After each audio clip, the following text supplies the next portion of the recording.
engagée, celle des Girondins de Bordeaux, une équipe expérimentée au niveau européen. Et on attend la même chose ce soir à Bruges avec l'AS Monaco. L'équipe de Monaco qui, pour ce qui concerne cette génération, la génération, disons, Ettori, n'a jamais connu la réussite en Coupe d'Europe, qui avait connu des réussites dans les générations précédentes, Charles avec en particulier Bianchieri, mais qui compte beaucoup sur cette saison. Le président Caporal disait en début de saison, on veut gagner la Coupe d'Europe, ce qui ne s'était pas dit jusqu'à maintenant.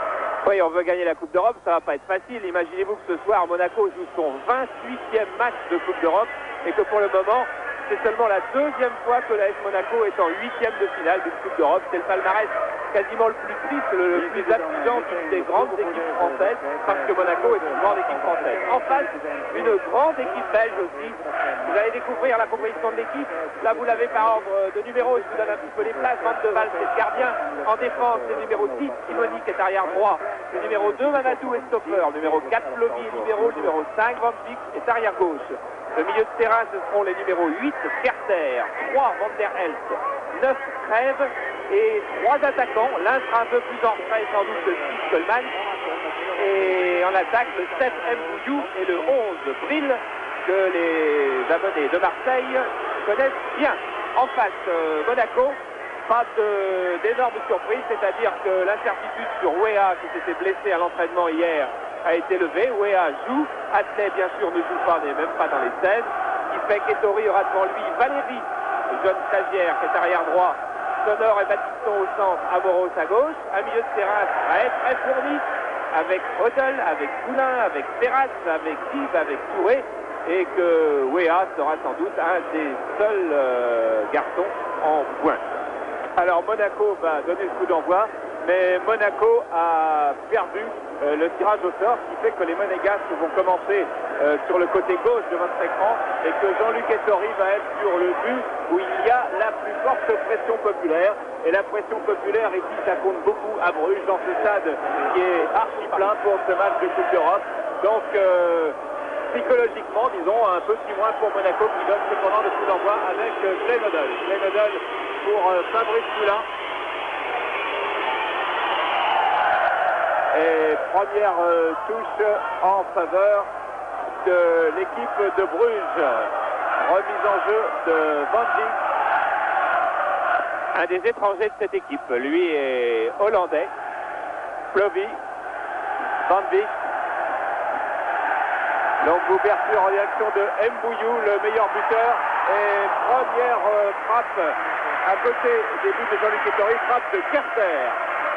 Voilà, Carter qui normalement n'est pas titulaire dans cette équipe d'Anderlecht, mais il manque du monde. Il manque Beyens, milieu de terrain qui est suspendu depuis la saison dernière, puisqu'il avait été exclu contre l'Espagnol de Barcelone en demi-finale de la Coupe UEFA. 3 matchs de suspension, c'est son dernier. Et puis il manque l'attaquant aussi de Gris, qui fait que Carter est là ce soir. Et bonne balle pour Glenn Hoddle qui est en pointe de l'attaque de l'AS Monaco. Glenn Hoddle qui lève la tête, qui attend le retour de Touré. Bonne frappe de la tête de José Touré. Et premier arrêt de Van de Waal. C'est bien parti pour Monaco.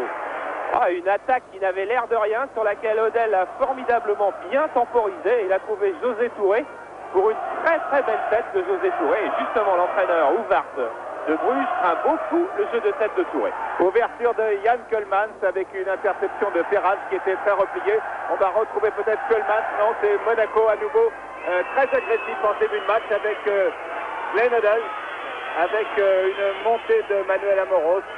Hoddle, José Touré, Baptiston, Poulain, et mésentente, et Hoddle récupère quand même et jongle, talonne bien pour Touré peut-être qui va récupérer, et coup de sifflet de l'arbitre, c'est l'Autrichien, monsieur Helmut Kohl, que l'on connaît bien puisqu'il a arbitré les Girondins de Bordeaux au tour précédent contre Dniepr. Coup franc en faveur de Monaco, tiré par Manuel Amoros. Sur Hoddle, déviation de Hoddle, raté. On a coutume de dire que lorsque l'on vient ici dans ce stade de Bruges, le premier quart d'heure c'est l'enfer. Jean-Pierre Papin l'a d'ailleurs rappelé à ses coéquipiers de l'équipe de France la semaine dernière. Pour le moment, le problème donc de l'AS Monaco, c'est de bien passer ce premier quart d'heure. Et Monaco tient le choc Et Monaco va pouvoir se dégager à nouveau avec Battiston, Hodel. Battiston, Amoros. Avec Weah maintenant. Il tient donc bien sa place. Et nouvelle intervention. Non, il ne siffle pas. Monsieur Cole, il faut dire qu'ici, il y a un public d'enfer et que Bruges repart avec Van Dijk. Ballon renvoyé par Marcel Dib. Plovy qui a donné à Kimoni contré, qui permet donc à Hodel de relancer loin, mais de retrouver Van Dijk. Et Van der Elst. Ouverture de Van der Elst à destination de Kenneth Braille, le Danois donc que l'on connaît bien, qui a fait un passage à Marseille et qui est crocheté par Manuel Amoros. Il n'aura pas de carton jaune, mais qui est rappelé alors par M. Helmut Kohl. Oui, vous avez vu sur le ralenti combien a été juste la réprimande de M. Kohl, car la faute d'Amoros était énorme. Coup franc pour Bruges. Montée de Mamadou, le plus grand des joueurs sur le terrain. La numéro 2 que vous verrez au deuxième poteau sûrement. Et au premier poteau, c'était Kenneth Braille qui a frappé ce ballon. Ce coup franc qui vient de se dérouler, c'est une des armes de Bruges, car hier matin à l'entraînement, ils ne sont pas entraînés beaucoup les Brugeois, mais pendant au moins une demi-heure, ils ont répété ces coups francs qui viennent des diagonales de droite et de gauche. Et systématiquement, Brill fric au premier poteau et Mamadou et Coleman sont au deuxième.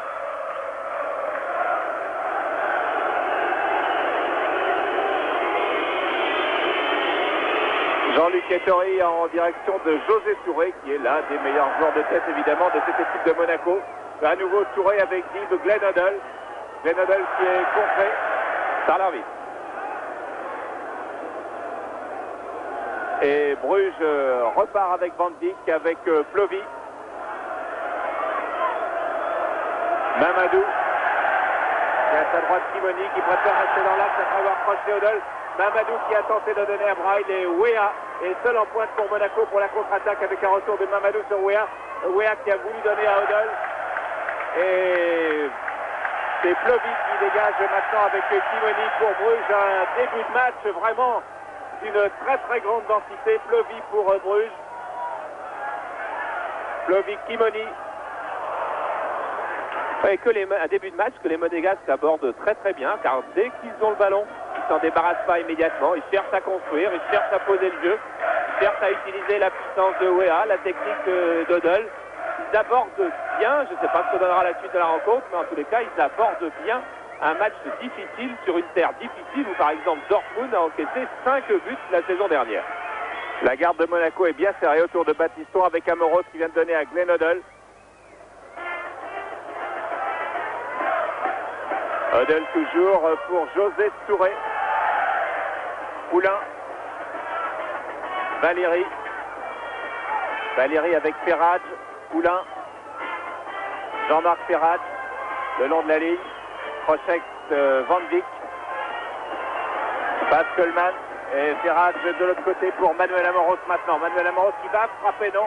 Feinte de frappe et ballon renvoyé par Kimoni de la tête. Et contre-attaque menée par Mbouyou. Yann Coleman, le capitaine de Bruges, qui conserve tout de même l'avantage.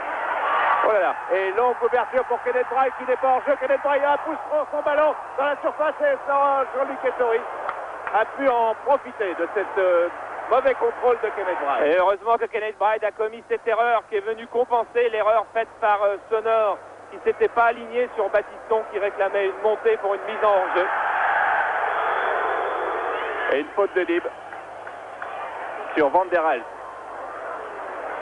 Il ne faudrait pas non plus que Monaco se grise. Monaco venait de conduire une attaque collective de toute beauté, mais c'était découvert derrière. Il faut tout de même une certaine prudence quand on joue contre une équipe qui était demi-finaliste européenne la saison dernière. Van Dijk cherche la tête de Mbouyou, de Kenneth Braille. Braille qui va peut-être en récupérer, non.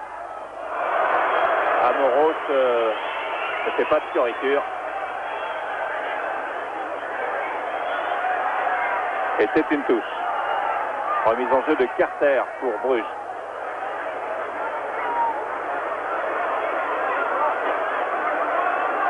Ballon de touche. Tête de Touré. Très replié. Hors-jeu de Braille. Il est hors-jeu. Hors-jeu de Braille et encore plus hors-jeu de Kölman. C'est la défense de Monaco et c'est très très bien remonté.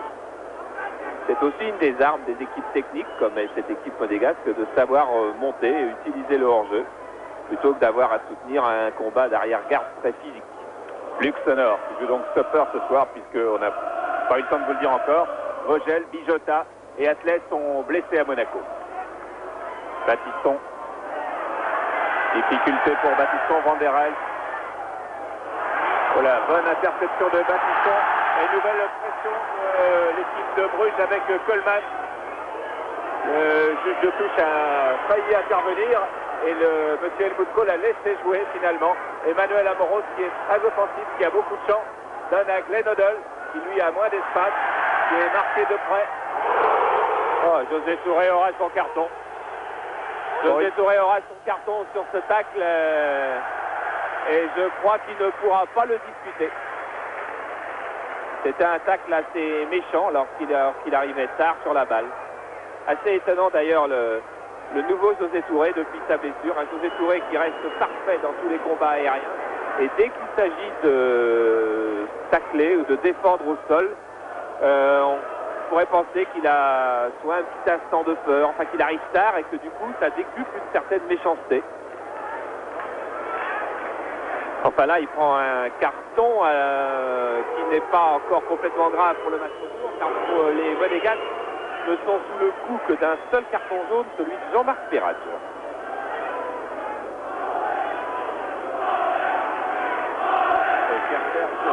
Après ce choc donc avec José Touré. C'est Kimoni qui va tirer le coup franc pour Bruges.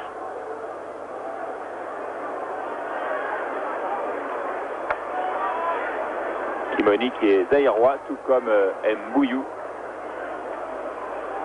Et qui disait hier matin, si Monaco passe ce tour, c'est-à-dire si Monaco nous élimine, ça voudra dire que Monaco fera une grande Coupe d'Europe, car je peux vous assurer que nous ne sommes pas faciles à manier. Et c'est Plevy finalement qui tire ce coup franc de l'intérieur du camp de Bruges pour la tête de Kölman. Revoici Kölman, non, c'est Poulain. Hoddle, Amoros. Et Sonor qui assure avec Jean-Luc Ettori. On a l'impression après ces premières minutes, Charles, que Monaco n'a pas peur. Effectivement, Monaco qui était tellement apparu crispé avant son premier tour qu'on Reykjavik, que ça en était presque une caricature de footballeur de haut niveau. Et là, en revanche, dans toutes les journées qui précédaient cette rencontre, ils étaient apparus sereins, sûrs d'eux-mêmes, comme n'ayant plus rien à perdre, puisqu'ayant vaincu la malédiction du premier tour. Et ça se confirme dans ce premier quart d'heure. Même s'il y aura des dangers souvent. Valérie a fait une faute sur Van der Elst qui a conservé l'avantage. Et c'est Kimoni maintenant sur le côté droit pour Bruges qui redonne à son stopper Plovy, Mamadou, Van Beek. La défense de Bruges est elle aussi très solide. Elle a beaucoup progressé. Et c'est une faute de Valérie. Ouais, qui était toute mignonne, toute petite comme faute. Mais M. Kohl avait en mémoire celle de tout à l'heure, sur laquelle il avait laissé l'avantage. Et il l'avait à l'œil, ce qui fait qu'on va retrouver sur un côté gauche une frappe de Bril. Et attention, jeu de tête de Coleman, de Mamadou. Et éventuellement une frappe de Bril. Kenneth Bril au coup franc pour une tête de Mamadou au deuxième poteau qui est bousculé dans la surface. Tout le stade de Bruges réclame le pénalty que M. Paul n'a pas tiré. Et pourtant, regardez Mamadou, il va venir. Ah, il vient se heurter. Oui. Petit malin sur l'affaire, grand malin même. Il est venu se heurter au Monégasque en faisant semblant de jouer le ballon qu'il ne jouait pas. Et ensuite, avec le rebond, il a replongé au sol. Bien arbitré de la part de M. Kohl.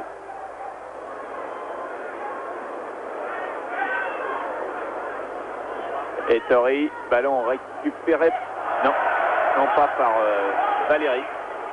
Et Valérie, 19 ans et demi, plongé dans l'ambiance de Bruges alors qu'il est stagiaire, qu'il était international cadet il y a encore 2 ans. Et Yann Kölman.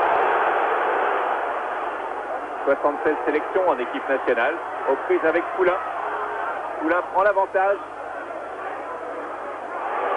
Wea n'a pu récupérer Van der Elst, qui est le joueur que les Monégasques règlent peut-être le plus. Kimoni tente de déborder Marcel Dib.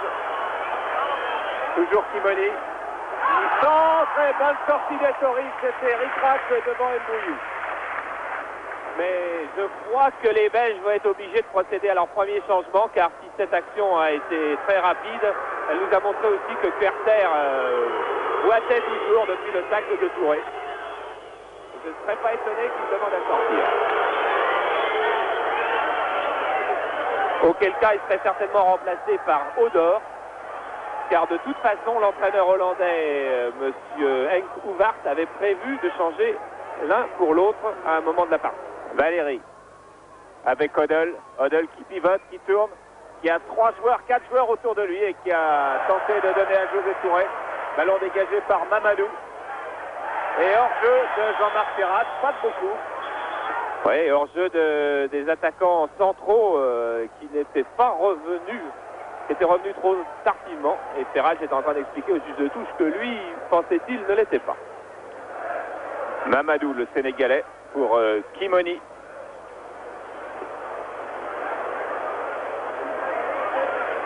Kimoni, Plovy, Van Dijk. Toujours loin devant, on cherche toujours la tête de Braille ou celle de Mbouillou, apparemment. Et effectivement, Odor va remplacer Kerter alors que Monaco a passé le premier quart d'heure sans encombre, ce qui n'est pas une mauvaise nouvelle. Et qu'il y a une petite accalmie. Touré part en dribble. Van der Elst avec Kimoni. À nouveau Van der Elst. C'est juste pour Van Dijk et bonne anticipation de Ferrat qui a bien suivi. Valérie maintenant pour Monaco avec Glenn Odell.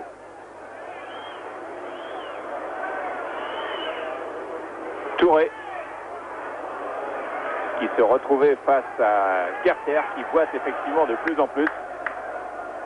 Et donc le changement que vous annonciez, Charles, ne saurait tarder. Coleman, Van der Elst. Voilà, bon pressing du milieu de terrain monégasque depuis le début. Plovy, hors-jeu de Coleman. Et le changement, c'est pour tout de suite.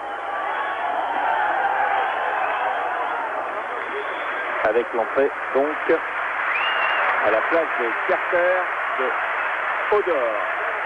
Voilà, Yves Odor, dont Henk Hoevaert disait hier qu'il était plus à l'aise pour entrer en match que Kerter, alors que les deux hommes se valaient. Et il faut se méfier, c'est lui qui a donné la balle de but à Brill, à Brøndby lors du match retour. Et ce but de Brill sur la passe de Odor, c'est ce but qui a qualifié Bruges au premier tour de la Coupe d'Europe face aux Danois de Brøndby. Dib, Amoros, pour Luxonor, Ferrat, Poulain, Touré, Dib, Odell, bon contrôle et bonne remise pour Marcel Dib qui va peut-être entrer dans la surface, mais il a été stoppé par Plovy. Et Bruges repart avec Van der Elst, Plovy. Retour de Wea dans les pieds de Plovy. Et du coup, Plovy a perdu le ballon. Monaco l'a récupéré avec Dib, avec Sonor. Une équipe de Monaco qui donne vraiment une impression de solidité dans ce début de match. Nous le confirmons avec Valérie. Poulain. Dib. Odell, bonne remise avec Dib encore. Dib qui tente sa chance de 25 mètres. Voilà, Dib qu'on retrouve dans les coups. Dib qui avait eu, vous vous souvenez, samedi, cette occasion du 2-0 à Chypre. On a beaucoup reparlé, il s'était bien engagé, il est arrivé aux 20 mètres. Et là, il a voulu frapper en force, ça a abouti sur le gardien chypriote. Et ce matin, il disait encore combien il regrettait qu'il aurait dû envelopper sa frappe de balle. Mais il avait peur d'un retour d'un défenseur. Et là aussi, il a frappé un peu vite et un peu loin.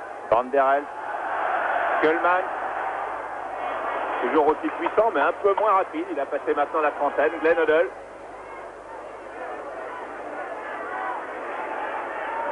Et bien joué avec la montée de Baptiston.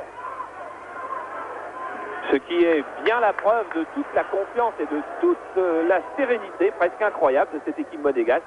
Patrick Battiston a dû monter depuis le début du championnat, disons, allez, soyons généreux, 5 ou 6 fois, parce qu'à Monaco, on fait plutôt monter les arrières latéraux. Et le voilà, alors qu'on joue la 20e minute de jeu d'un match de Coupe d'Europe à Bruges, le voilà qui était en attaque et qui a obtenu un corner.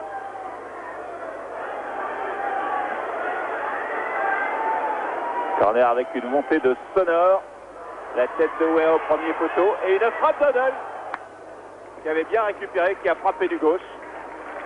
Et qui avait une occasion, je ne sais pas si elle vous est très nettement apparue, on va la revoir, mais qui était vraiment une très très bonne occasion pour lui.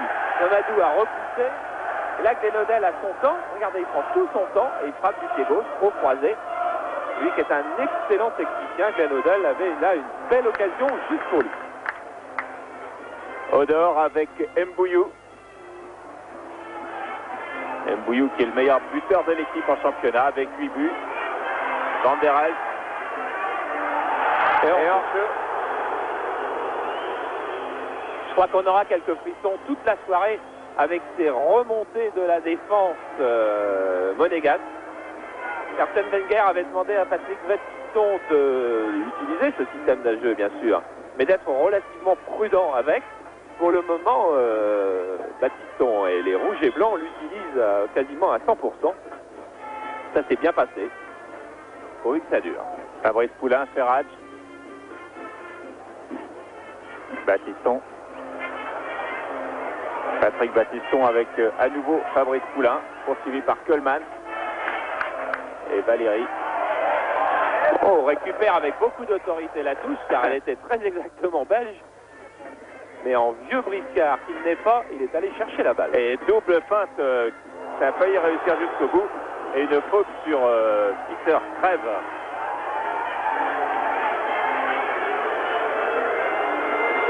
Peter Crève, que vous voyez en gros plan, qui a 2 sélections en équipe de Belgique, car il n'y a quasiment que des internationaux. Et dans ces deux sélections, eh bien, il avait marqué 2 buts. C'était contre l'Argentine et le Luxembourg. Mamadou. Van der Elst. Mamadou qui monte lui aussi. Et intervention de Ferrage devant Peter Crève. Mamadou qu'on voit reprendre sa place et qui joue avec 9 points de suture sur la jambe droite. Remise en jeu de Van Dijk sur Braille. Et Braille qui est tombé tout seul. Il s'est fait mal au genou. Il joue avec 9 points de suture, Mamadou, parce qu'il a été blessé à l'entraînement la semaine dernière par un de ses coéquipiers. Et jusque-là, déjà, bon, c'est pas très drôle. Mais blessé par un coéquipier australien dont c'était le premier entraînement et qui venait de signer à Bruges. 5 minutes d'entraînement et il a ouvert la jambe d'un de ses futurs coéquipiers. Il paraît qu'il était assez pâle. Ah, il a voulu convaincre un peu trop de vitesse. Dib.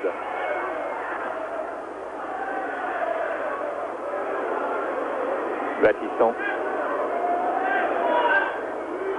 Et interception de Van der Elst à nouveau. Mbouyou. Van der Elst. Kimoni. Arrière latéral qui joue avec le numéro 10. Van der Elst. Et hors-jeu. Ils sont peut-être assez étonnés de retrouver un système de jeu qui a beaucoup moins court en Belgique que lors du fameux temps d'Anderlecht. Et ils se laissent prendre. Poulain, Ferrage. Weah qui bouge beaucoup, on ne le voit pas beaucoup toucher le ballon pour l'instant. Mais il s'est bien imposé en l'absence de Marc Atlet comme buteur de l'équipe de Monaco. Amoros qui ne passe pas et Slovin fait un grand pont. Braille part, Braille n'est pas en jeu pour l'instant. Les Belges sont très attentifs maintenant au piège du hors-jeu. Un peu plus, et là il n'y a toujours pas hors-jeu. Et centre qui va atterrir derrière les buts de Jean-Luc Ettori. Oui, ils sont effectivement attentifs au piège du hors-jeu, mais c'est bien parce qu'il y a eu ce piège du hors-jeu qu'ils ont perdu cette balle-là, par exemple. Car Bril ne savait plus où se placer, il faisait des faux appels qui ne marchaient pas, et du coup Odor a voulu chercher un long centre, et il était tellement occupé par la position de ses coéquipiers qu'il a manqué son centre par inattention. Ils ont bien pris ce début de match, les Monégasques, bien pris. Et on retrouve Dib. Dib avec Poulain.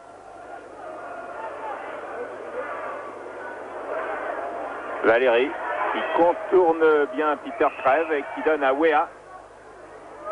Wea, une feinte. Situation un peu difficile pour lui. Et il va obtenir ce qu'il pouvait faire de mieux, c'est-à-dire un corner concédé par Mamadou. Wea qui a bien failli maintenir sa place hier soir vers 19h sur cette pelouse. Il était à l'entraînement. Soudain, il s'est tordu la cheville. Et il est resté au sol plusieurs minutes. On a bien cru qu'il ne jouerait pas aujourd'hui. Et puis ce matin, il a dit à Arsène Wenger, qui lui avait dit, si tu n'es pas à 100%, tu ne joues pas. Il a dit, je suis à 80, ça ira quand même. Et Glenn Hoddle tire le coup franc. Il est court. Il est récupéré cependant par Ferrage. Et la défense de Bruges remonte très très vite. Il y a 3 ou 4 Monégasques hors jeu. Mais c'est fini maintenant. Et Monaco revient sur ses bases avec Luxonor. Et conserve bien le ballon. Si aujourd'hui nous étions chez nous avec notre dispositif Canal et que nous avions les statistiques, eh bien on s'apercevrait que la monopolisation du ballon, elle est certainement du côté de Monaco. Valérie, oui, qui ne savait pas trop quoi faire. Van Vick, Van der Elst, José Touré, une faute de Fabrice Poulain sur Van der Elst. Coup franc que les Belges vont jouer avec Van Vick. Le temps que tout le monde s'installe devant pour la tête de Kölman qui est pris en sandwich. Et oui, transèchement par Sonor et José Touré. Et c'est un coup franc très très dangereux pour Monaco à 20 mètres des buts de Jean-Luc Ettori, très légèrement sur la droite. Alors, les tireurs de coup franc de Bruges. Kölman, ça c'est sûr. Van der Elst, c'en est un autre. Alors, vont-ils choisir, car c'est presque dans l'axe, un gaucher ou un droitier? En tout cas, ils discutent beaucoup. Kölman, normalement, est le patron. Ce ne sera pas Van der Elst, on le sait déjà. Peut-être Van Vick. Van Vick est le seul gaucher, ils ont choisi un gaucher, c'est le seul gaucher pur de cette équipe. Grosse frappe de balle, attention. Petite combinaison avec Kölman, feinte de Van Vick au-dessus des buts d'Ettori. Oh, il va faire retirer le coup franc, monsieur Cole. Il a fait signe à Marcel Dib qu'il était parti trop tôt du mur. Il ne donne pas un avertissement à Marcel Dib, ce qu'il aurait pu faire. Il choisit de faire retirer le coup franc. Danger de nouveau. Nouveau danger et peut-être la même combinaison avec Kölman qui glisse très légèrement Van Vick, voilà qui est fait. Et cette fois-ci, il est reparti et une frappe de Mamadou contrée par Baptiston. Beaucoup de sang-froid de la part de Baptiston alors qu'il y avait encore un grand danger. Et puis, incroyable geste de Marcel Dib qui est reparti peut-être encore un peu plus vite que la première fois, qui était quasiment à 4 mètres de Van Vick quand Van Vick a frappé et qui s'est exposé poitrine en avant et qui a contré le tir de Van Vick qui celui-là n'était pas au-dessus. Voilà, du culot, une équipe sûre d'elle, c'est Monaco ce soir avec Amoros. Maintenant, Dib. Et faute de Kimoni. Kimoni qui disait hier, si dans le premier quart d'heure on pouvait marquer un petit goal, et bien ça avec l'accent, mais ça serait très très bien. Et le petit quart d'heure est passé et il n'y a pas eu de petit goal. Il reste 18 minutes en première mi-temps. Coup franc tiré par Amoros sur la tête de Mamadou peut-être. Ou de Van Vick. Et Ferrage récupère, bonne frappe de Jean-Marc Ferrage. Qui est revenu sur son pied gauche. On va revoir un coup franc très très long. José Touré est battu. Mais la relance de Van Vick est très moyenne. Et la frappe de Ferrage est assez bonne. L'équipe de Monégasque qui en tous les cas n'hésite jamais à prendre sa chance. Mamadou. Odor. Qui passe. Et qui court vite. Mauvais rebond. Il y a 2 Monégasques sur le dos, dont Marcel Dib qui récupère pour Glenn Hoddle. Et toujours Dib, toujours aussi agressif. On a l'impression d'un Marcel Dib revanchard, peut-être aussi suite au match de Chypre. Il est très exactement revanchard. Il disait en arrivant hier, physiquement je suis sûr que je suis bien, moralement ça je peux en douter. Et là je crois qu'en quelques jours, en 4 jours, il s'est bien repris. Blovy en direction de Kölman. Van der Elst. Odor, Van der Elst, Kimoni, Odor à nouveau. Il crochette Odol. Centre, deuxième poteau, renvoie de la tête de Sonor, ballon récupéré par Van Dijk, on a frappé du gauche, c'est connu. Et hors-jeu, il est hors-jeu. Mbouillou était signalé hors-jeu. Ouf. Eh bien, si réellement les Monégasques ont eu le culot de remonter de 2 pas pour mettre hors-jeu Mbouillou sur cette action, il faut vraiment qu'ils soient sûrs d'eux-mêmes et on va revoir d'ailleurs peut-être sur ce ralenti, mais avec la caméra derrière les buts, ça va pas être commode. Sur les cas, frappe de Van Dijk et Mbouillou qui n'était pas loin d'être couvert par Battiston. Qui a bien levé le bras. Oui, il ne devait pas y avoir grand-chose. Hein. Touré, Odol, avec Van der Elst, Touré qui se jette aussi, mais c'est Fleury. Et c'est Touré bénéficie d'un coup franc. Alors Mamadou était venu également au contact. Mamadou qui a déjà joué contre Monaco. Mamadou était capitaine de l'équipe nationale du Sénégal. Et lorsque Monaco était en tournée, eh bien, il a joué et ça avait fait match nul 0-0. Le coup franc est assez lointain. Oh mais Amoros aime bien cela. Et Battiston aussi. Oh, on se souvient d'une frappe de ce genre-là. C'était en Coupe d'Europe, c'était sur un autre terrain, c'était au Parc Lescure. Et en face, c'était la Juventus. Et Battiston avait marqué. Et Bordeaux menait 2-0. Et n'avait jamais marqué le 3e but qui leur aurait permis d'aller en finale de la Coupe d'Europe. Ouverture de Van der Elst, tête de Valérie Ferrat. Valérie Battiston qui est celui qui a le plus de réussite en Coupe d'Europe dans cette équipe de Monaco, sous le maillot de Bordeaux bien sûr, de demi-finale. Et Tori lui a joué 17 matchs de Coupe d'Europe. Ferrat. Et une faute de Mbouillou sur Jean-Marc Ferrat. Et on va finir la première demi-heure de jeu. 0-0.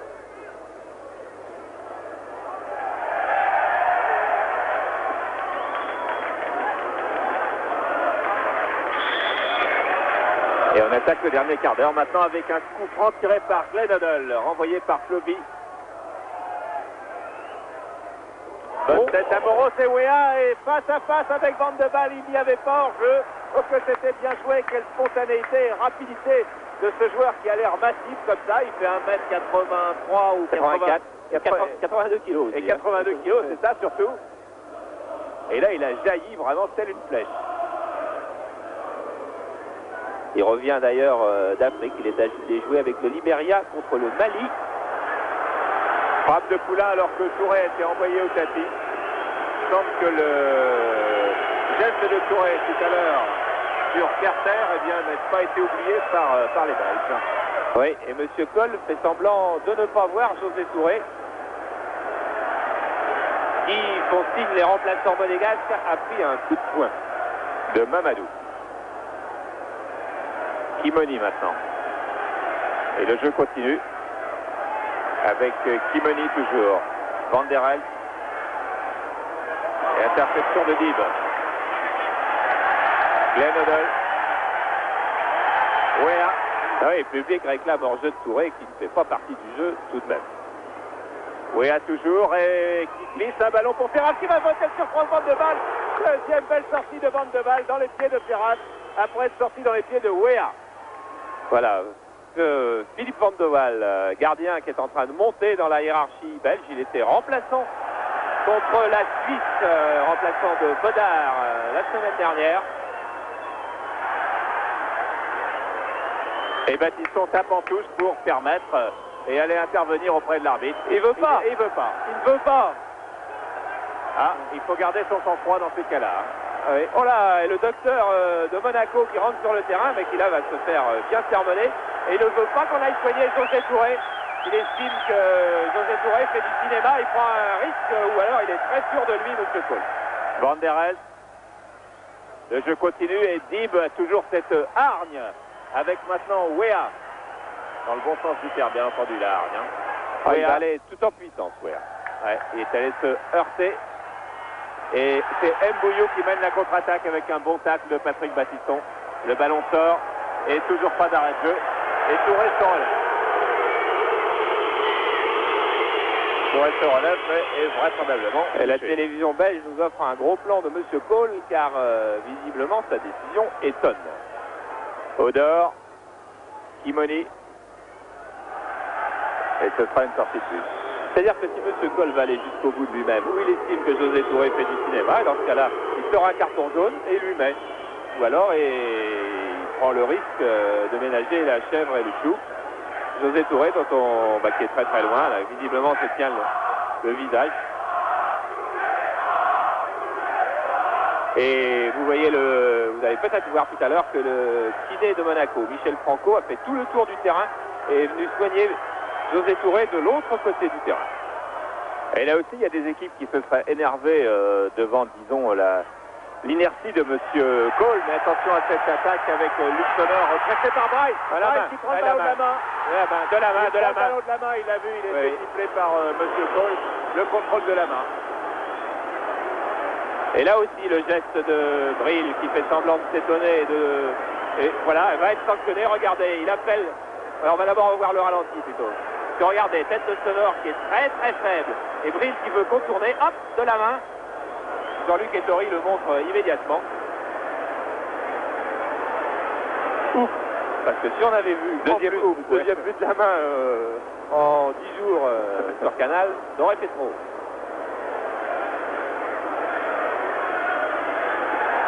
Kimoni.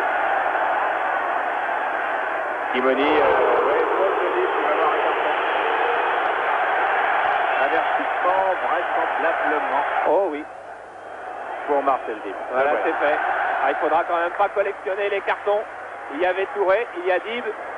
Il faut garder. Je suis pas sûr qu'on n'est pas en train un petit peu de le faire du côté de Monaco, son sang-froid. Ouais. La passe de Senor et la faute de Dib, c'est la conséquence aussi du fait que Monaco joue à 10 et que Touré est toujours dehors.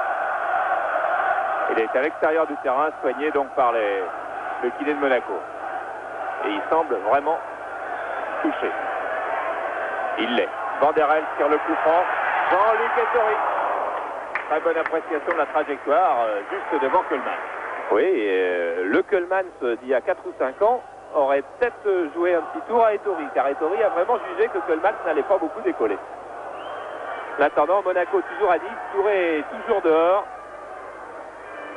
Et M. Cole se serait trompé dans son appréciation tout à l'heure, que nous n'en serions pas surpris, car si José Touré n'était pas vraiment touché, il ne laisserait pas ses coéquipiers à 10.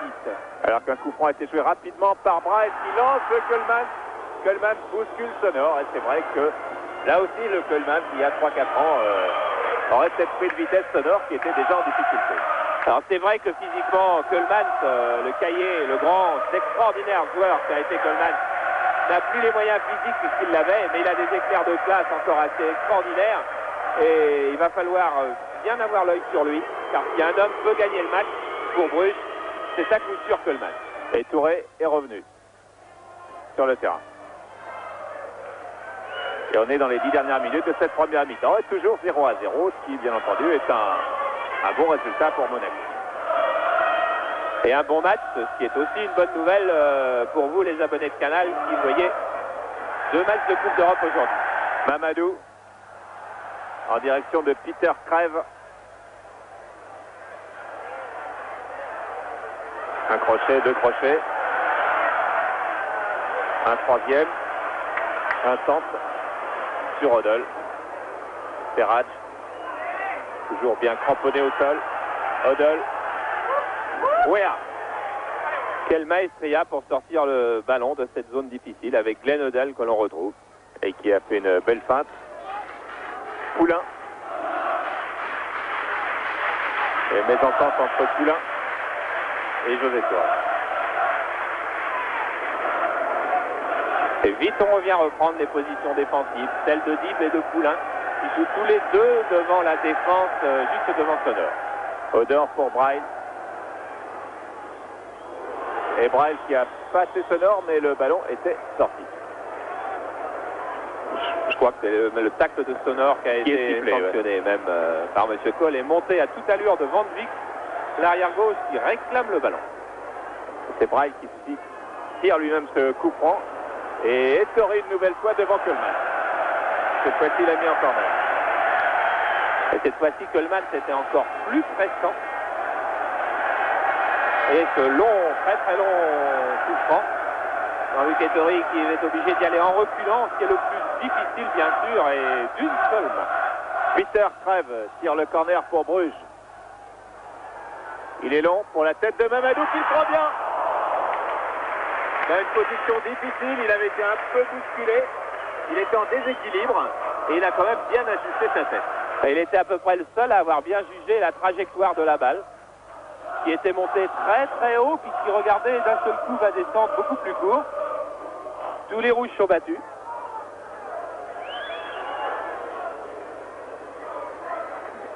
Et le dégagement de Battiston qui est monté très haut, mais il y a beaucoup de vent.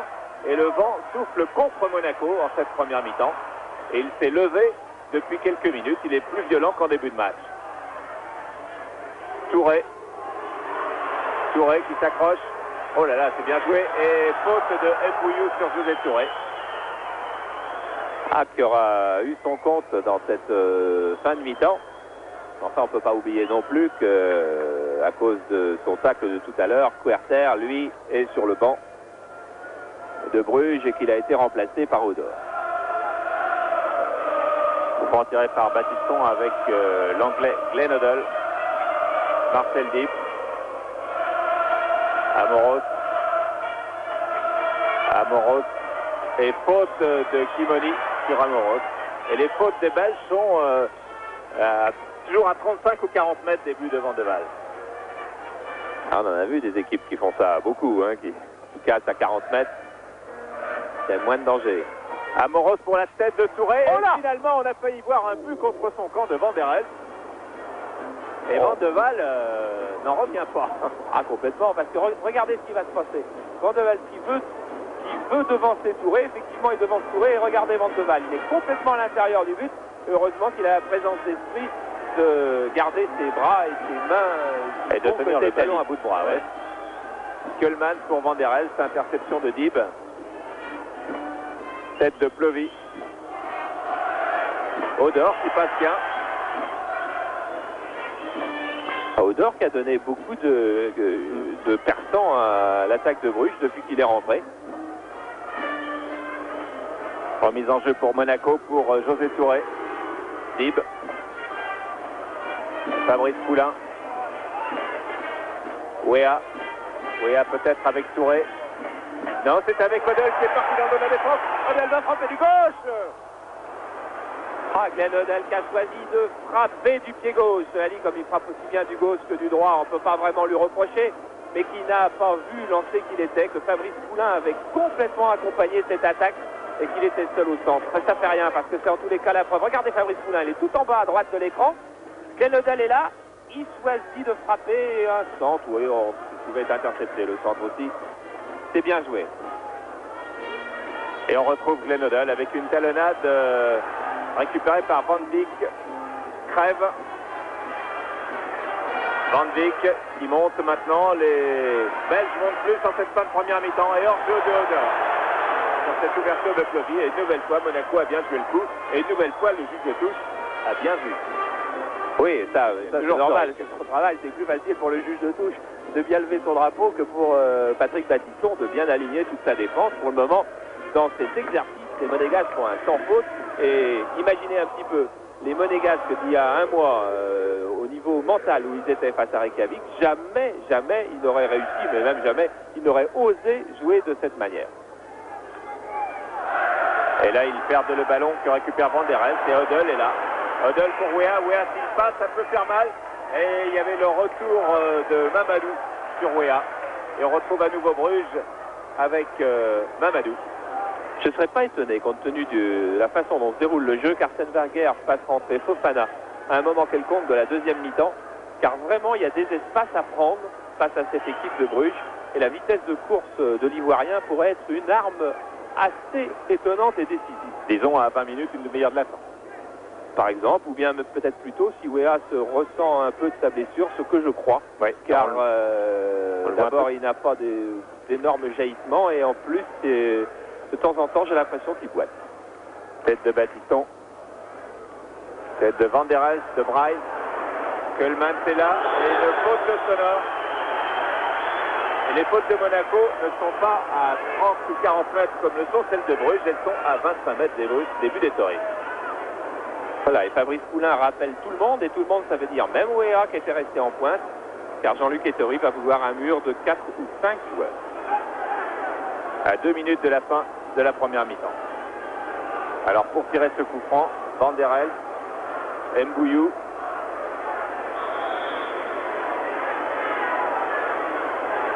Le frappe d'Mbouyou qui s'envole et qui était détourné au passage, et c'est un corner. Et qui sort du mur, toujours, Marcel Fibre. Il là retrouve sa hargne et son abattage de ces dernières semaines.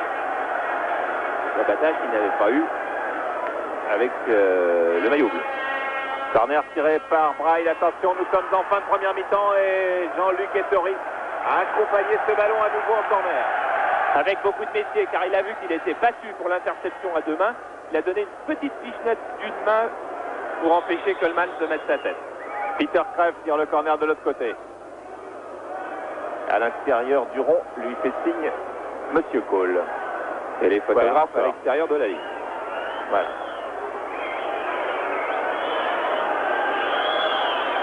Mamadou est encore là-bas au deuxième poteau. Attention à sa tête. Et c'est la tête de Stivoli. Et c'est un nouveau corner.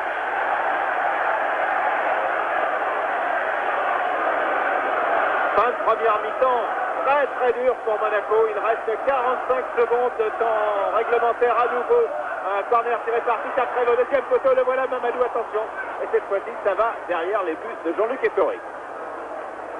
Bon, il y a eu péril sur les corners, effectivement, dans cette mi-temps. Il va falloir sans doute couper un petit peu mieux les courses de Mamadou ou de Keulemans quand ils montent. Mais bon, on ne peut pas dire que Monaco a été mis en péril et a eu du mal à résister à la Furia belge, car pour le moment, la technique collective de Monaco fait merveille. Interception d'Amoros devant Odor, et Amoros va bénéficier d'un coup franc. Alors que nous commençons à jouer maintenant, dans quelques secondes, les arrêts de jeu. Et voilà. Il n'y a pas eu d'arrêt de jeu en faveur de Touré, et il y en a eu quelques autres. Le voici précisément, José Touré, Ferrat.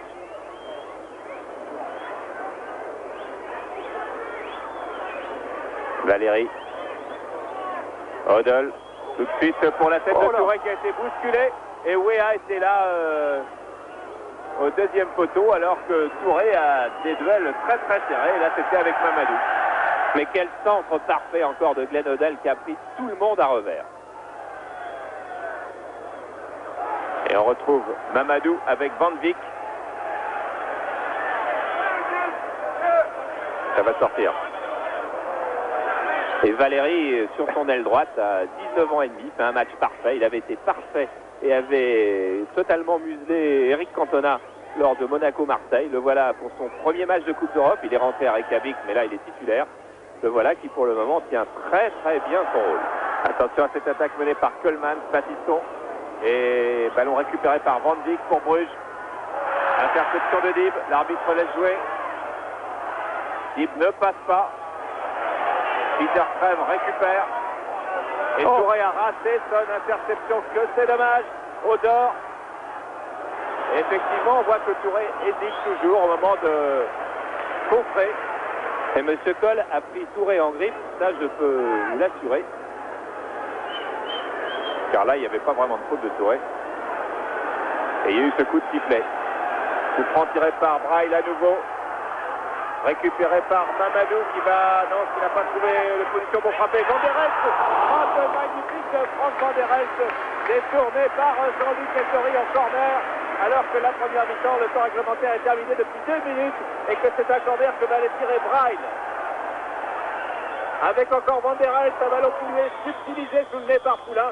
Et c'est la mi-temps sifflée par Monsieur Cole sur ce score de 0-0, qui est un très bon score pour Monaco. Voilà, et il est bien que la télévision belge s'attarde là sur Jean-Luc Ettori, car après avoir très bien joué ses 45 premières minutes, il a fallu, pour les Monégasques, Jean-Luc Ettori les sauve sur ce superbe tir de Van der Elst. Alors, 0-0 à la mi-temps, c'est bien. Mais le fait de voir jouer Monaco avec une telle sérénité et une telle maîtrise, je crois que c'est encore mieux. On a donc une belle deuxième mi-temps à vivre dans un quart d'heure. le temps de voir des reportages, des buts et différentes choses préparées. On va voir le but de Stopira. Tout à fait, car ceux qui n'étaient pas rentrés tout à l'heure pour voir Uspest Bordeaux. Et pile pour le démarrage de cette deuxième mi-temps, donc avec un coup d'envoi qui est donné par l'équipe de Bruges, au sein de laquelle il n'y a pas eu de changement. Yann Keulemans que l'on retrouve avec Van Dijk. Et là encore, le premier quart d'heure va être difficile, car il faut que Monaco recommence à avoir sa sérénité, recommence à reprendre l'emprise du match.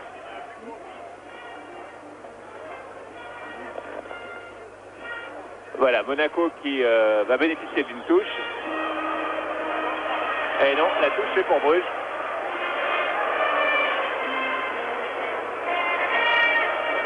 Avec Van Dijk, avec Plovy, Mamadou, Simoni.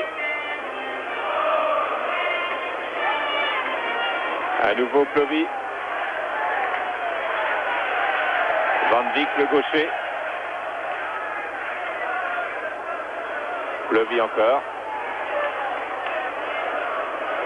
Van der Elst replié pour la tête de Keulemans. Sonor a pris l'avantage et Monaco va pouvoir se dégager avec Manuel Amoros maintenant.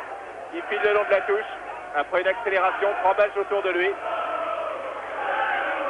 Et remise en jeu par le même Manuel Amoros à destination de Glenn Hoddle. Une équipe de Bruges qui semble plus agressive en début de deuxième mi-temps. Et Glenn Hoddle qui est resté au sol après ce contre avec Van der Elst. Van der Elst, interception de Weah qui est revenu. Libre pour Hoddle. Hoddle qui passe, qui donne à Weah. Weah poursuivi par Mamadou.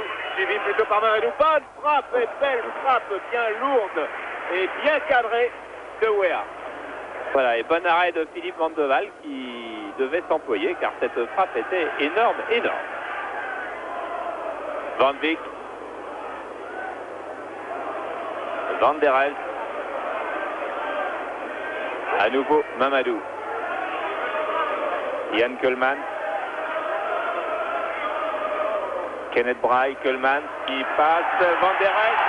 Et il est bien parti. Mbouillou, bonne sortie de Torre. Mbouillou va marquer. Au début de première mi-temps. Un coup dur pour Monaco. Mais une action très limpide, très rapide avec un 1-2 très classique qui a propulsé Mbouillou seul devant Jean-Luc Ettori. Ah, le premier quart d'heure de la deuxième mi-temps était quasiment aussi important que celui de la première. Regardez le relais avec Van der Elst qui va ouvrir sur Mbouillou. Keulemans avait emmené du monde à gauche. Battiston est battu. Crochet sur Ettori. Et c'est trop tard pour revenir. But de Mbouillou, meilleur buteur de son club, qui avait marqué 8 buts en championnat, qui est très disputé au sein même de Bruges, qui normalement n'est pas titulaire, qui souvent laisse sa place à De Vries, qui est blessé et qui rentrera peut-être à Monaco. Et voilà un but qui fait mal, mais un but qui était un joli but. Très belle combinaison, comme on l'a revu avec Van der Elst, Keulemans et cette frappe de Mbouillou. Et là, il y a une faute de main de Keulemans.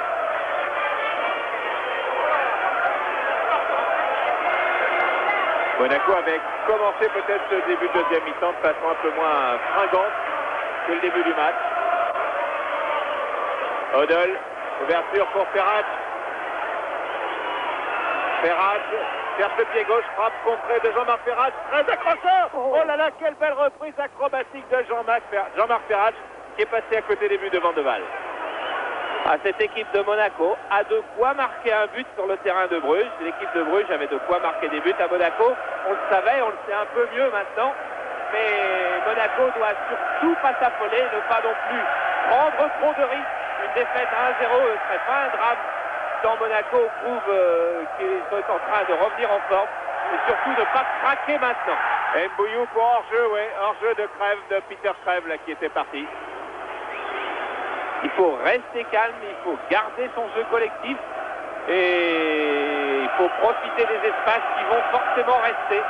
Et pour profiter des espaces, Arsène Wenger fera certainement appel à Youssouf Fofana dans quelques minutes, car c'est évident, ça s'impose de soi-même qu'on a besoin d'un dévoreur d'espace devant du côté de Monaco. Longue ouverture pour la tête de Touré qui a du mal, Weah non. Et Plovy dégage alors que Fofana a effectivement commencé son échauffement. Et on a eu de touche Weah avec José Touré. José Touré, belle remise où il n'y avait personne. Et Van der Elst qui joue plus replié pour l'instant donne à Mbouillou. À nouveau Van der Elst. Attention au démarrage de Braille. Braille avec Mbouillou. Un petit moment d'euphorie chez les Belges. Odell qui apaise le jeu. Et Amoros qui se fait contrer par Van der Elst. Braille. Mbouillou qui n'est pas hors jeu. Mais a qu'à changer son jeu, Mbouillou, hein, parce que de toute façon, comme ils ont été pris une quinzaine de fois au piège du hors-jeu, maintenant Mbouillou fait des appels en diagonale en gardant quasiment l'épaule contre la poitrine d'un défenseur pour ne pas être en jeu. Weah. La frappe de Weah, on la connaît. Et cette fois-ci, il n'a pas eu l'occasion de s'exprimer. Il a été stoppé avant Marcel Dib. Une faute d'Mbouillou sur Dib.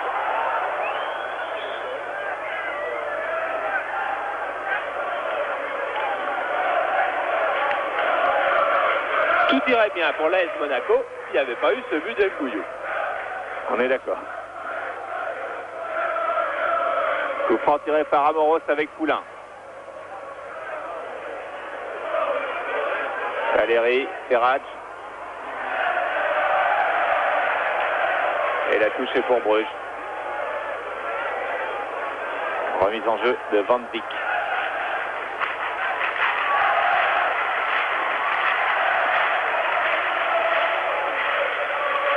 Van Dijk sur Kölman. Braille, Kölman, non, Glenn Odell. Kölman a repris le meilleur. Van der Elst à son tour. Et Kimoni qui relance Mbouillou, qui effectivement a changé son jeu avec beaucoup d'appels latéraux. Et dégagement un peu raté de Tori. Il récupère Dib. Toujours aussi accrocheur. Amoros. Il a du champ. Il regarde. Il remet dans l'axe à Touré qui est tout seul. Odell. Belle ouverture pour Touré. Déviation de la poitrine sur Ferrach. C'était bien joué. Ferrach qui dévie à nouveau en direction de Valéry. Valéry qui va se centrer. Qui écrase son centre. Mais la défense belge a marqué un petit temps d'arrêt dont personne n'a pu profiter. Voilà, en tout cas, une action collective de l'AS Monaco comme on n'avait pas beaucoup vu depuis le début de saison. Il y a beaucoup de mieux chez les champions de France, même si maintenant ils sont menés à 1-0. Il y a tout de même beaucoup de promesses. Kölman, Van der Elst. Plovy. Et on sent de la confiance maintenant chez les Belges. Il faut savoir bien doser la confiance aussi. Kölman. Van Dijk. Trèves. À nouveau Yann Kölman. C'est attention, Mbouillou est encore parti. Et Braille aussi. Braille s'est accompagné du bras. Frappe de Braille contré par Ettori. Très belle sortie. C'est superbe, magnifique Jean-Luc Ettori. Alors que Braille avait vraisemblablement commis une main au départ et que l'arbitre n'avait pas sifflé. Ettori 2 fois sauve Monaco. Et que Braille surtout s'était engagé dans le dos encore de Battiston. Regardez, arrêt, réflexe de la main droite d'Ettori, superbe. Et là, deuxième arrêt en voltige, mais le premier était décisif. Attention à la défense de l'AS Monaco, le jeu n'est pas aussi facile qu'il en a l'air.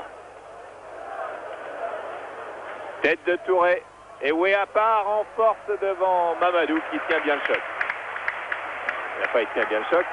Et il y a quand même un petit bout du pied de Weah. Kölman. Il joue beaucoup plus en retrait alors que Brill joue beaucoup plus en pointe avec Mbouillou. Van der Elst. Francky Van der Elst, ouverture pour Odor. Kimoni. Van der Elst. On sait de Plovy. Et il y avait encore 2 attaquants qui partaient dans le dos de la défense de Monaco, qui cette fois-ci est bien intervenu. Glenn Odell.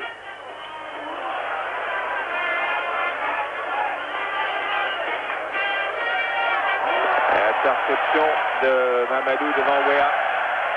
Mamadou qui fait quasiment tout le tour du terrain.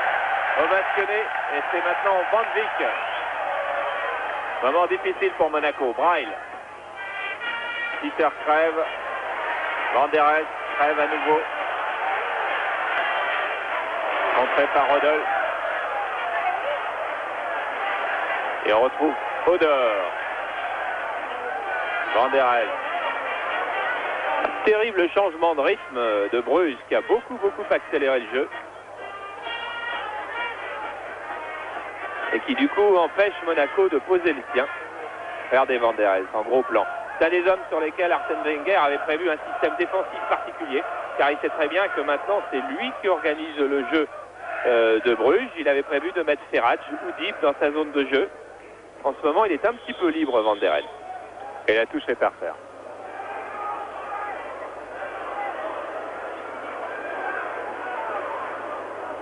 Deep.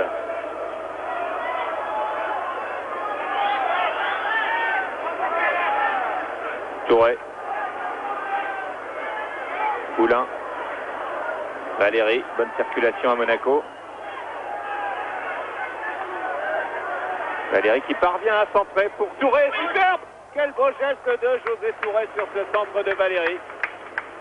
Ah, il y a des occasions, ce ne sont pas des occasions très nettes, mais il y a des espaces, il y a des possibilités. Regardez, José Touré qui va bien se coucher pour faire un retourné qui aurait été un début de l'année, mais qui n'inquiète tout de même pas trop Philippe Van de Waal. Monaco a de quoi marquer un but à l'extérieur et il ne doit plus, en tous les cas, en encaisser un autre maintenant, car là, ça pourrait être trop. Peter crève. Tête de Battiston, alors que Coleman s'était parti. Bien parti, sonore.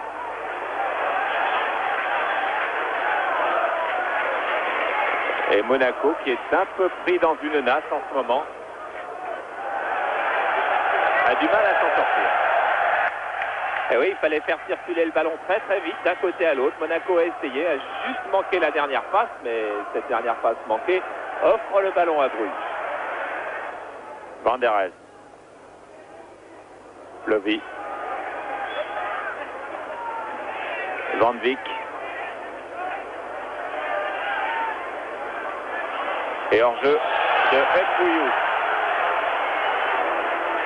Ah oui, le public râle, car le public, bien sûr, a tourné la tête vers la zone de réception du ballon beaucoup bien après le départ de la frappe. Et au départ de la frappe, il y avait Bril hors-jeu ou Mbouillou, assez largement. Fabrice Poulain. Ferrach. Manuel Amoros. Touré qui bouge beaucoup. Glenn Hoddle qui est lobé par cette passe d'Amoros qui a cherché auparavant à combiner avec Touré. Et finalement, on va retrouver Bruges qui repart avec Peter crève. Interception de Battiston. Et Glenn Hoddle pour Wea Mamadou. Avantage Mamadou qui avait 1 mètre d'avance au départ et qui l'a conservé. Van der Elst.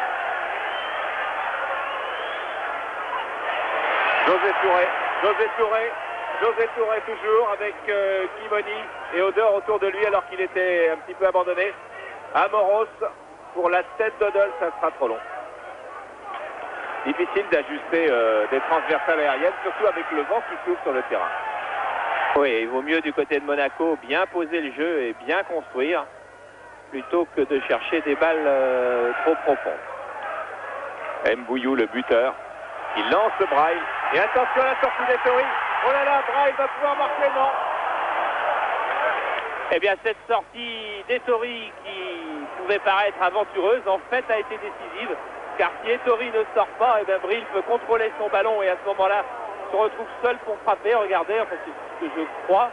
Ettori là qui vient et qui l'empêche de frapper. Du coup, Bril va chercher un lob difficile car Sonor est déjà revenu sur la ligne. Mais Bruges joue bien différemment de la première mi-temps et la défense de Monaco est beaucoup moins à l'aise maintenant. Et Arsène Wenger vient d'ailleurs de donner de nouvelles consignes à Manuel Amoros qui est en train de les transmettre à Sonor et à Battiston. On va sans doute chercher une tenaille un peu plus efficace pour éviter ces gens qui partent en profondeur et qui font mal à Monaco depuis un quart d'heure. Remise en jeu de Van Wyk pour Bruges.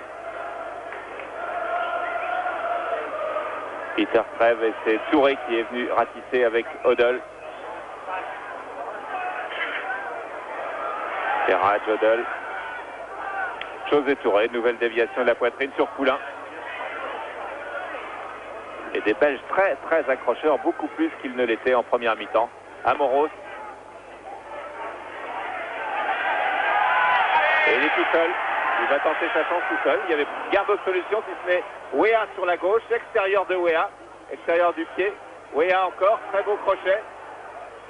Il embarque Kimoni qui s'en sort bien et qui prend l'avantage de Théodore qui peut dégager en direction de Braille. Braille qui va se trouver face à Dib et pas facile de passer Dib ce soir.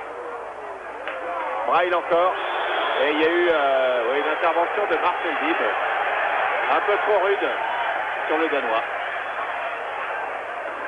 Et il faut beaucoup d'engagement physique dans ces matchs de Coupe d'Europe. Tous les entraîneurs, et Aimé Jacquet le premier vous le diront, c'est d'abord un combat physique, un match de Coupe d'Europe. Monaco tient bien ce combat-là. Il y a eu 2 ou 3 petits excès, mais en règle générale, c'est assez bien fait dans les limites permises. Van Wyk sur service de Keulemans, Trèves. Van Wyk. À nouveau Crève, très belle talonnade, belle combinaison. Van der Elst, Kimoni. Kimoni qui pourtant était libre et seul, lui qui dit moi je n'aime pas être au marquage, je veux qu'on me laisse de l'espace, que je puisse attaquer car j'adore ça. Et là il avait de l'espace, il n'en a pas profité. Très beau service de Touré pour Dib. Dib qui a vu Weah partir, Odell aussi.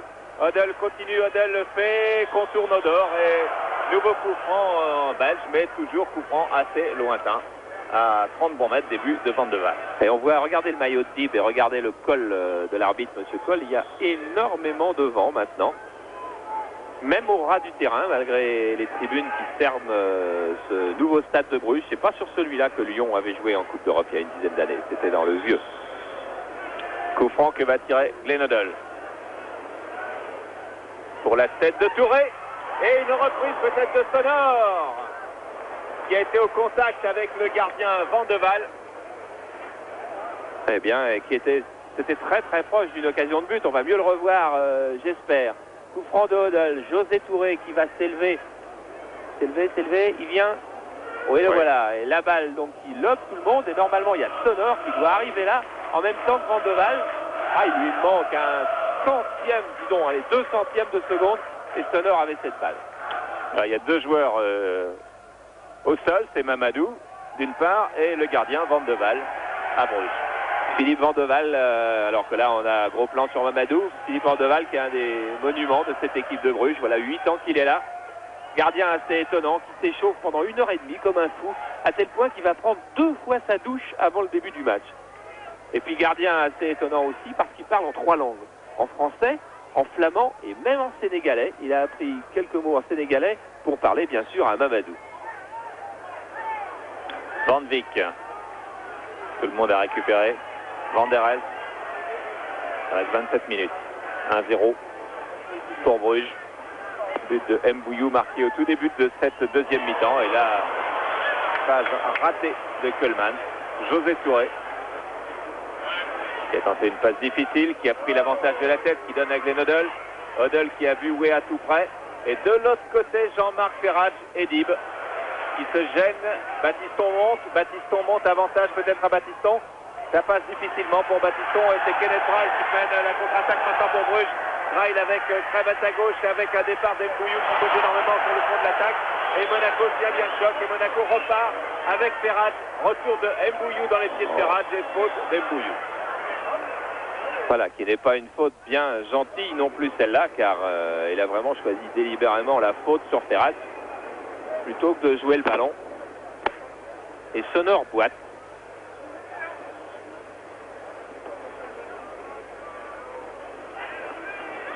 Donc coup franc dans le camp de Bruges. Et on a toujours la solution du jeu de tête de José Touré. C'est ce qu'on cherche et c'est Mamadou qui a pris l'avantage. C'est pas fini pour Monaco. Wea, Dib, Touré, une talonnade. C'était très audacieux ce que voulait faire Touré. Et Dib se retrouve en position à 20 mètres. Il était un peu surpris. Il a pris sa chance quand même et le tir est passé aussi. Ah oui, c'était tout de même une très belle frappe du coup de pied en extension avec une balle. Regardez, elle va revenir. Il y a d'abord une bonne tête de Sonor. La balle là, qui n'est pas attaquée. Et Dib en extension, une balle qui va revenir plonger, mais plonger derrière la barre. Mais c'est bien. Kuhlman, Van der Elst, Van Beek, Odol, Valérie, Wea. Et Ferrat maintenant pour Monaco. Ferrat, le centre de Ferrat pour la tête de Odol. Oh, que c'était bien joué. Oh, que c'était très bien joué, cette plongeante de Glenn Odol, et malheureusement la balle juste dans l'axe de Van de Waal. Voilà. Et aussitôt, réaction de Bruges avec Peter Craeve. Bruges qui semblait marquer le pas ces dernières minutes. Kuhlman. Après un démarrage de deuxième mi-temps, pied au plancher. Van der Elst. Kimoni. Pour Rodor, mais bonne intervention de José Touré. C'est un énorme travail défensif, José Touré, et un énorme travail offensif. Voilà, longtemps aussi qu'on ne l'avait pas vu en aussi bonne forme.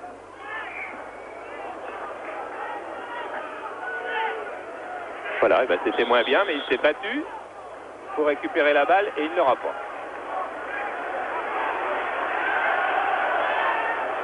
Le coup franc est pour Bruges.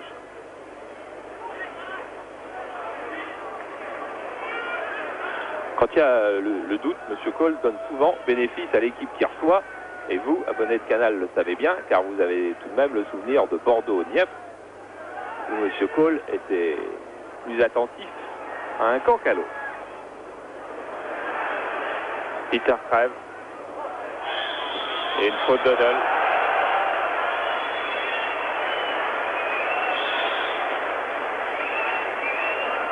Il ne conteste pas un instant.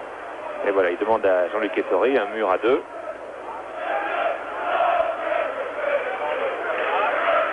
Il y a des possibilités offensives du côté de l'AS Monaco. Il faut que la défense tienne bien, surtout ne soit pas inattentive, ne laisse pas d'espace. Et alors, ça ira. Van der Elst, tête de Touré. Il fait vraiment un match plein. À l'avant et à l'arrière. Mamadou, cap en touche. Devant la menace Wea. Et quand dans un quart d'heure, la menace Wea sera sans doute transformée en la menace Fofana, souvenez-vous, la vitesse de Fofana devrait pouvoir prendre le dessus sur Mamadou. Surtout s'il est dans un jour avec. Touré. Amoros. Sonor. Baptiston. Oh là là. Sonor en couverture. Fabrice Poulain. Avec Odol. Poulain toujours. Et hors-jeu signalé de Ferrat.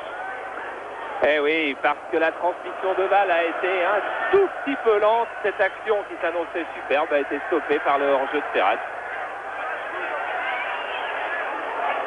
Qui en plus se fait gronder par M. Cole. Car Ferrat avait été obligé, juste avant le début du ralenti, de faire 2 pas en avant qu'il l'avait mis en position de hors-jeu. Tête de Poulain. Odol. Amoros.